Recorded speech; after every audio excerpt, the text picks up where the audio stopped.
Tęsame laidą Nauja diena. Naujausiame Car Vertical tyrime buvo išanalizuoti 43 automobilių markių istoriniai žalų įrašai.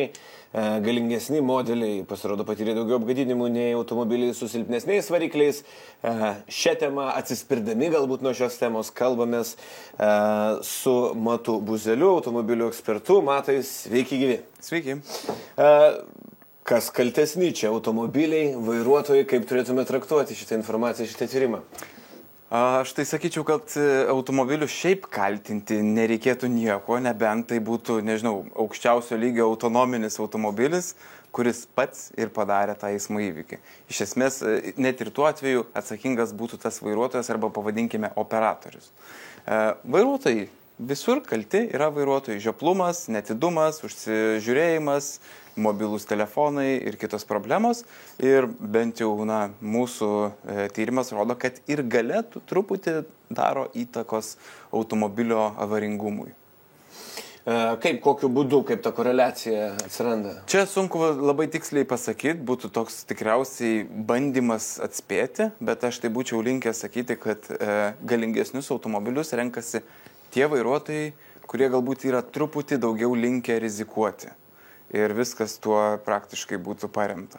Nes iš esmės, jeigu taip žiūrėtumėm iš inžinerinės pusės, galingesni automobiliai dažniausiai geriau valdosi, turi geresnius stabdžius, jie viskuo yra pranašesni už tuos, kurie yra silpniausi.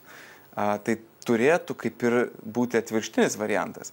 Bet aš būčiau linkęs spėti, kad žmonės paprasčiausiai tie, kurie renkasi galingesnius, dar galime pridėti, kad premium segmento automobilius, tai tikriausiai yra linkę labiau rizikuoti, dažniau pažeisti kelių eismo taisyklės, nesilaikyti saugaus atstumo, dažniau paspausti. Tokia situacija.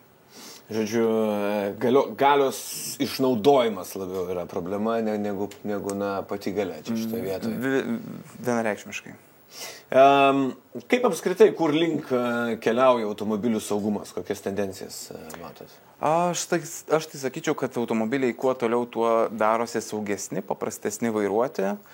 Jeigu mes pažiūrėtumėm į tai, kokie buvo reikalavimai galbūt norint išmokti vairuoti prieš 30 metų, tai visi vairuotojai vienareikšmiškai turėjo išmokti naudotis mechaninę pavarų dėžę, atkalti, galima sakyti, tą balansavimo aktą tarp akceleratoriaus ir sankabos pedalo.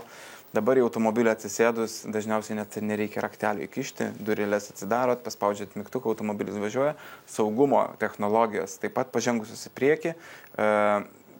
Jums važiuojant automobilis stebi ir A-klasės zonas, ir stebi atstumą iki priekyje važiuojančio automobilio, turi avarinės saugumo sistemas, avarinės stabdymo sistemas. Tai automobilius vairuoti niekada nebuvo taip lengva, kaip yra dabar, bet tuo pačiu galima sakyti, kad dingsta ir žmonių atidumas. Atsirado mobiliai telefonai, atsirado tie vadinami planšetiniai ekranai automobiliuose. Norint kai kuriuose automobiliuose pakeisti oro temperatūrą, reikia tapšnoti. Reiškia, važiuojant, dėmesys prarandamas, nebežiūrima į kelią taip, kaip mes esame įpratę iš tos vadinamos raumenų atminties pasukti rankenėlę ir pasikeisti temperatūrą. Čia to padaryti nebeišeina, kadangi reikia žiūrėti, ką mes spaudžiame, pasikeisti meniu ir dėl to automobiliai nebėra, sakykime, jie yra daugiau blaškantis dėmesį negu kad buvo. Atrodo vairuoti paprasčiau, bet toks paradoksas atsiranda. O kalbant apie dar tą faktą, kad galingesni modeliai patyrė daugiau apgadinimų, ar tai kaip nors ir su žala patirta vairuotojų arba keleivių koreliuoja? Aš tai galėčiau tikriausiai tik suvesti nebent taip, kad jeigu mes žiūrėtumėm į premium segmento automobilius, tai dažniausiai jie tikriausiai turės didesnę, sakykime, vidutinę žalą.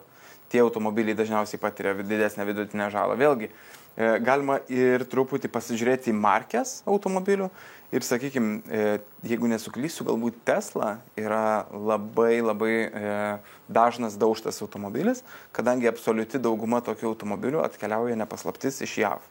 Iš JAV atkeliauja beveik visi daužti automobiliai, jeigu tai yra naudotas automobilis, tik vienas kitas ten atvyksta, nežinau, ar daugiau išskirtinis, ar rečiau sutinkamas Lietuvoje.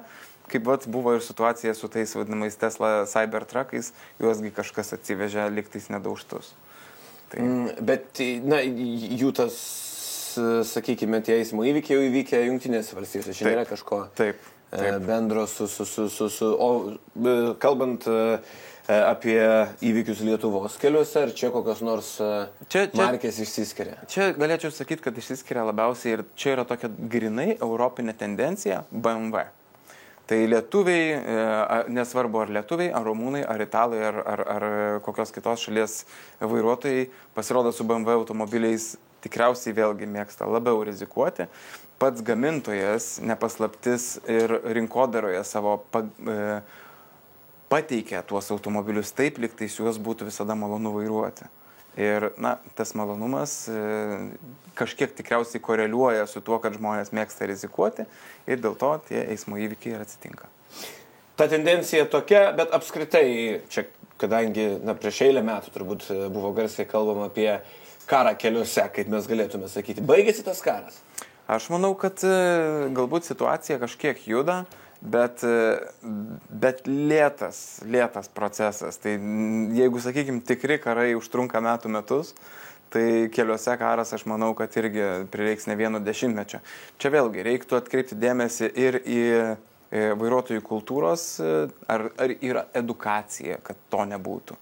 Ar infrastruktūra yra tinkama, kad vėlgi to nebūtų.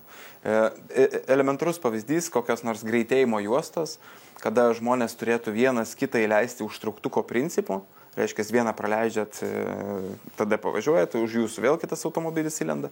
Lietuvoje pasirodo tokios situacijos pakankamai yra retos.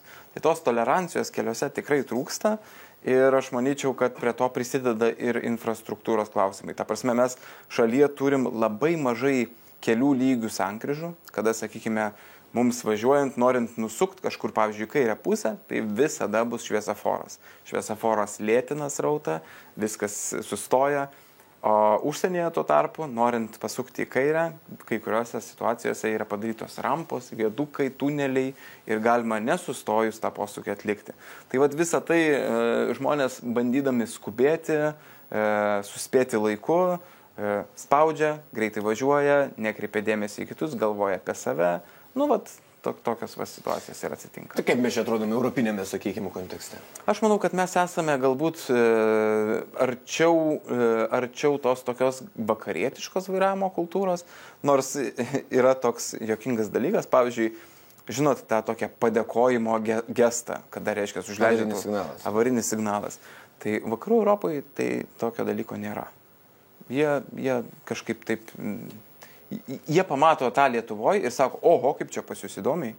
Žinau, kad tokia kultūra panašiai yra ir Japonijoje, jie irgi naudoja, Korėjoje naudoja tuos avarinius, o kitose šalyse pasimirksi, pasimojuoja, jie ten kažkaip kitaip apsikeičia, reiškia, tais komunikuoja tie vairuotojai tarpusavyje. Tai va, bet bendrame kontekste Lietuva, sakyčiau, tiek pagal avaringumą, tai yra galbūt apie viduriuką, galbūt truputį žemiau. Tai, sakykime, netraukiam mes į kitų labiausiai išsivysčiusių šalių. Ir galėčiau dar čia pridėti, kad tą truputį ir galėtų atspindėti ir motociklų rinką. Tai kuo labiau šalis dažniausiai yra išsivysčiusios, kuo geresnės yra klimatinės sąlygas, tuo ten ir motociklų eismas labiau yra įsitvirtinęs ir daugiau tiesiog žmonių renkasi motociklą, nes tai yra greitesnė, efektyvesnė, mažiau degalų suvartojanti transporto priemonė. Gerai, ačiū labai už pokalbį. Laidoje Nauja diena šiandien jau tiek, su žiūrovais pasimatysime rytoj 13 val. Likite įsijungę Lietuvos ryto televiziją.